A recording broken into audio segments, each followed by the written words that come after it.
Tony Soprano's relationship with Hesh functions as one of the series' most efficient stress tests. A long-standing, quasi-familial bond subjected to the blunt instrument of debt, ego, and the kind of traditional values that always seem to survive right up until they become inconvenient. For years, the dynamic looks almost reassuring by Sopranos standards.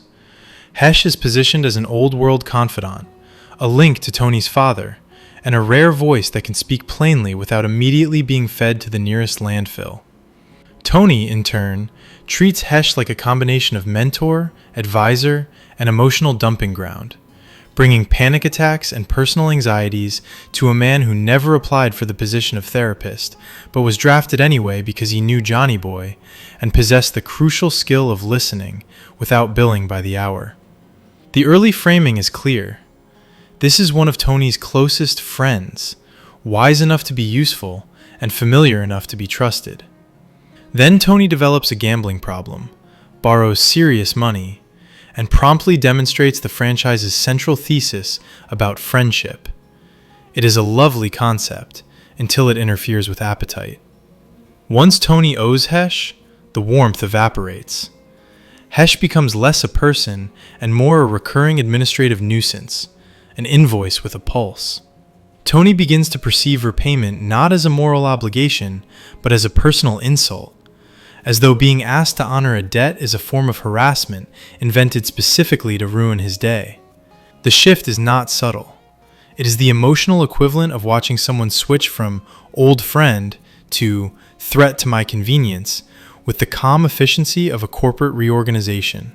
The arc culminates in Hesh's final appearance, which lands precisely because it is so barren. After Renata's death, Hesh is visibly devastated, and Tony arrives carrying what should be a gesture of decency. Instead, the moment becomes a masterclass in transactional cruelty, a perfunctory acknowledgement of grief, a tone that hovers near mockery, and a delivery that suggests the money matters more than the person receiving it. The bag might as well contain a memo. Condolences are not covered under this arrangement. Payment is enclosed. Please do not expect warmth. The scene's tension does not require a weapon, though the absence of one is almost the point. The idea that Tony might consider solving the problem permanently hangs in the air because Tony has trained everyone around him, including the audience, to regard his moods as potential felonies. Where earlier seasons might have offered companionship, a chair, a pause, Tony now offers the moral equivalent of loose change tossed onto a table. There. Problem addressed. It is not merely that Tony is unkind. It is that he seems annoyed that grief is taking place in his vicinity, as if mourning were a scheduling conflict. The editorial value of this moment is obvious. It distills Tony's late-stage condition into a single interaction. He takes what he wants, and when a person is no longer useful, or worse, is a reminder of his own weakness, he degrades what remains, often with a theatrical shrug that masquerades as pragmatism. That decay is not confined to Hesh. By the series' end, Tony's posture toward almost everyone is, "You are either feeding me or bothering me." The old nostalgia routine, lamenting the loss of Gary Cooper stoicism, romanticizing the past, complaining about coming in at the end, becomes increasingly hollow when paired with his treatment of the very old-timers he claims to revere. Consider the pattern. Tony greets elders and returning captains with ceremonial admiration, then promptly enforces a new world reality in which they are expected to accept crumbs, wait their turn, and never reclaim what they once owned. A man is introduced with the fanfare of a legendary gangster, only to be told that earning is a privilege to be rationed. Another is celebrated upon release as though a saint has returned to bless the faithful, only to be warned not to step on toes, meaning, naturally, that the old rackets remain off limits while Tony dispenses peanuts and calls it respect. Traditionalism is preached until it costs money, status, or control. Then it is quietly revised. The end result is a leader who praises the elders in theory and economically humiliates them in practice. If hypocrisy were a revenue stream, Tony would never need to borrow from anyone again. Hesh, however, is not merely a sentimental casualty of Tony's decline. Treating him as an innocent victim requires ignoring that he has spent a lifetime operating comfortably adjacent to predation, often benefiting from it, sometimes practicing it, and nearly always rationalizing it. The series repeatedly signals that Hesh is no naif and no choir boy. He profits from loan sharking and the protection arrangements that make such business viable. He knows exactly what kind of people he is dealing with and has enjoyed the perks of proximity for decades: safety, leverage, information, and a pipeline to enforcement when borrowers become imaginative about repayment. This is not a harmless retiree accidentally wandering into mob country. It is a veteran who understands the costs of doing business and has chosen, again and again, to stay close enough to collect the benefits without wearing the same liabilities as a made man. That arrangement is precisely why the later debt conflict stings. It exposes the unspoken contract. Tony believes the relationship entitles him to flexibility and deference. Hesh believes the history entitles him to prompt payment and protection. When these entitlements collide, the friendship reveals itself as what it often was: a mutually profitable association dressed in familial language. There is also a credible case that Hesh is among the sharper emotional operators in Tony's orbit, one of the few who can manipulate Tony without immediately being punished for it. Over the years, when Hesh faces pressure, taxation demands, disputes, threats, he moves the pieces he has. He appeals to history. He invokes Johnny Boy. He frames outcomes as matters of fairness and loyalty. He knows how to activate Tony's self-image as the dutiful heir protecting his father's legacy. When Junior taxes him, Hesh treats the amount as negotiable and uses the threat of leaving as leverage, because nothing motivates a boss like the prospect of losing an income stream and looking weak. When tensions arise involving other power centers, Hesh finds ways to redirect Tony's frustration outward, sometimes toward New York, sometimes toward intermediaries, rarely toward Hesh himself. This is not accidental. It is skill, and skill, in this world, is rarely used for charity. The racetrack storyline sharpens that critique. The revelation that Hesh has been collecting on a venture tied to Tony's father for years, without fully transparent disclosure, lands like a reminder that nostalgia is often just selective accounting. The defense is straightforward. Hesh did the work, others were absent, the business required management, someone had to keep the lights on and the profits flowing. The counterpoint is equally straightforward.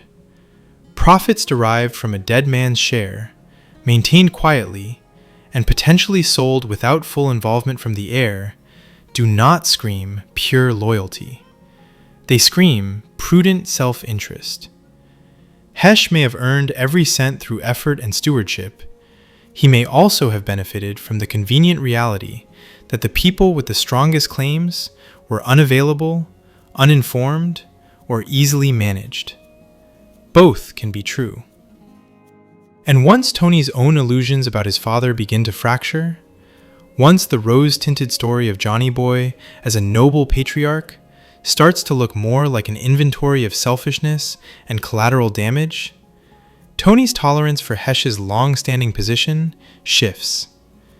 At that stage, Hesh becomes not only a creditor, but an emblem of everything Tony is unwilling to admit: that the good old days were not good, that the mentors were not moral, and that the legacy he worshipped was built on exploitation with better manners. The question of why Hesh never retired invites similarly unsentimental answers. On paper, Hesh appears wealthier and safer than many of the crew. Legitimate income streams, a comfortable estate, horses, and enough liquidity to loan 6 figures without blinking. He is not made, which suggests theoretical mobility. So why remain in proximity to violent degenerates into old age? Because retirement is a fantasy sold to people whose income does not depend on leverage and threat. A loan sharking operation is not a single account that can be closed. It is a portfolio of debts, VIG payments, enforcement relationships, and reputational signals. Unwinding it means collecting, selling the book, or transferring risk, none of which is as effortless as walking away from an office job. More importantly, wealth in this world is not merely money, it is protection. A rich, older associate who publicly detaches can become an attractive target precisely because he has cash and limited institutional defense. Staying connected is a security strategy. And of course, there is the simplest explanation, the one that requires no mythology. Men like Hesh often enjoy the action, the proximity to power, the sense of relevance, and the easy profit that comes from letting others do the violence while they count the proceeds. Many wealthy people never retire because the pursuit itself has become their identity. Remove the hustle, and what remains is boredom, a condition far more terrifying than risk to those who have spent their entire lives using motion as anesthesia. This feeds directly into the debate about whether Hesh is a banker or family. He occupies a liminal role, not a soldier clocking in for collections, but not a detached civilian either. The crew's muscle enables his business. His business, in turn, enables the crew's earnings. Whether this is described as kicking up or being directly related to the boss's income is semantic theater. The practical point is that Hesh's operation generates money that flows through the organization, and the organization's protection makes Hesh's operation possible. That reciprocity is why Tony historically valued him and why Junior's taxation dispute mattered. It was not merely about ego, but about who gets to skim what portion of a profitable arrangement. The show even supplies explicit language linking Hesh's shy business to leadership earnings. Treating that link as abstract networking rather than financial dependence is convenient for argument, but not persuasive as analysis. The story's sharper edge, however, is not accounting, it is psychology. Tony's resentment toward Hesh during the debt period reads like displaced self-loathing. Tony is a man who demands punctual repayment from everyone else, often with violence, yet becomes indignant when he is expected to behave by the same rules. This is not an inconsistency, it is the core operating system. Tony's identity depends on being the enforcer, not the enforced upon. Debt reverses roles, and Tony reacts like a monarch asked to stand in line. The resentment expresses itself through cruelty, contempt, and, at points, bigoted insinuations, using stereotypes about money and ethnicity as a moral escape hatch. If the creditor can be recast as greedy, then the debtor can pretend the debt is unjust.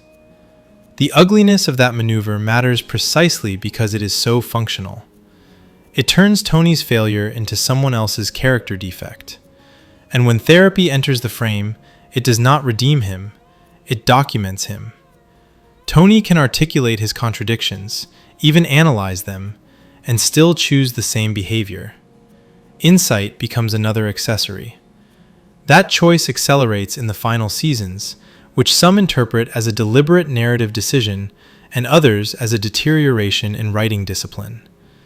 There is a strong argument that Tony's post-shooting arc is designed as a crossroads story. Near death, a protagonist is expected to choose redemption. Instead, Tony chooses condemnation. He rejects humility, dismisses spiritual counsel, and clings to the same arrogance that makes him feel powerful and keeps him emotionally stunted. On that reading, the late series coldness is not out of character, but the character finally stripped of protective illusions. Tony loses faith in the comforting lies about his father's honor, about mob nobility, about maternal love, about the notion that every day is a gift. And he responds not by reforming, but by punishing the world for exposing him. He dismantles, systematically, what his father stood for or was associated with, and he treats long-standing relationships as disposable when they contradict his current needs. Hesh becomes collateral in that process. A competing critique holds that some of the mechanics, particularly the gambling spiral, feel abruptly intensified, as though the show toggles his vices to maximum for emphasis. The chasing it theme is coherent. Tony is addicted to action, risk, and the dopamine of winning. He spreads generosity when the wind is at his back and becomes vindictive when it is not. He will risk absurd consequences for the temporary feeling of being alive. But the pacing can read as blunt, as if the narrative wants the audience to stop romanticizing Tony and decides to administer a dose of unambiguous nastiness. The late run includes other moments that support this make him unlikable interpretation. Deaths handled with chilling pragmatism, cruelty toward loyal allies, and a general atmosphere of moral rot ratcheted up to remove any remaining alibis. Whether this is artistic strategy or uneven execution depends on tolerance for tonal escalation. But the end state is the same. Tony becomes increasingly difficult to defend, without revealing more about the defender than the character. None of this absolves Hesh. The series hints, sometimes more than hints, that his fortune is not clean.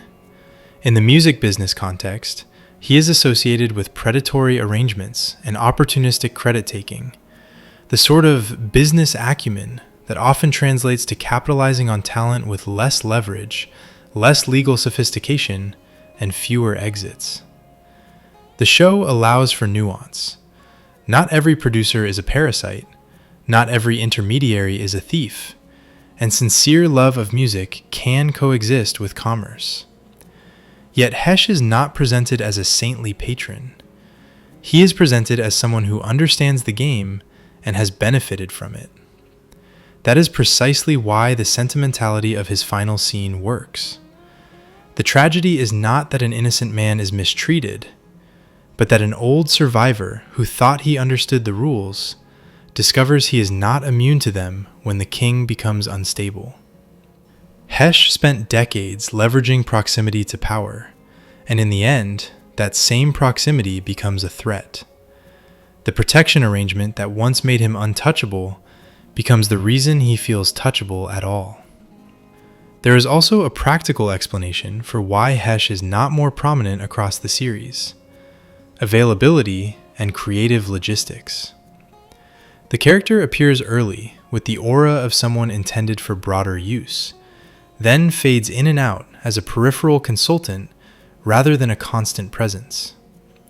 One reported reason is that the actor portraying Hesh preferred not to be bound as a regular with full contractual availability, choosing flexibility for other work rather than making the series the exclusive priority.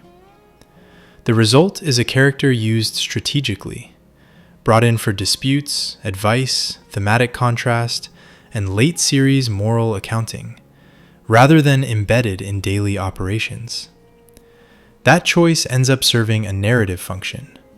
By keeping Hesh slightly removed, the character retains a degree of likability and perspective, which makes Tony's betrayal more stark when it finally arrives. The larger point, unkind as it is, remains consistent. Tony's world runs on obligations enforced by fear, and he is most comfortable when he is the one holding the cudgel. The moment he owes, the moment he is vulnerable, he becomes petty, hostile, and vindictive, especially towards someone who has long represented a safer, more successful version of criminal adjacency. Wealth without the constant trench warfare, influence without constant bodily risk, a life that looks suspiciously like the good old days Tony claims to miss. Jealousy fits neatly here. Hesh has a comfortable estate and the leisure of a man who has engineered distance from day-to-day violence. Tony has a lifestyle that consumes him, a household that drains him, and appetites that cannot be satisfied. Tony is a leader who complains about decline while personally accelerating it. He expects loyalty, yet tests it like an abuser. He offers money as apology, then resents anyone who expects money from him. He romanticizes honor, then treats longtime allies as disposable once they are inconvenient. In the end, the Hesh arc is not a side plot. It is a diagnostic. It reveals Tony's final posture toward the people who once grounded him. If they cannot be used, they will be minimized. If they remind him of weakness, they will be punished. If they ask for what they are owed, they will be treated like adversaries. Hesh's last scene lands because it is the culmination of that logic. It is the moment when the pretense that this is family dissolves into what it always threatened to be: business, strictly business, until even business becomes an excuse for cruelty.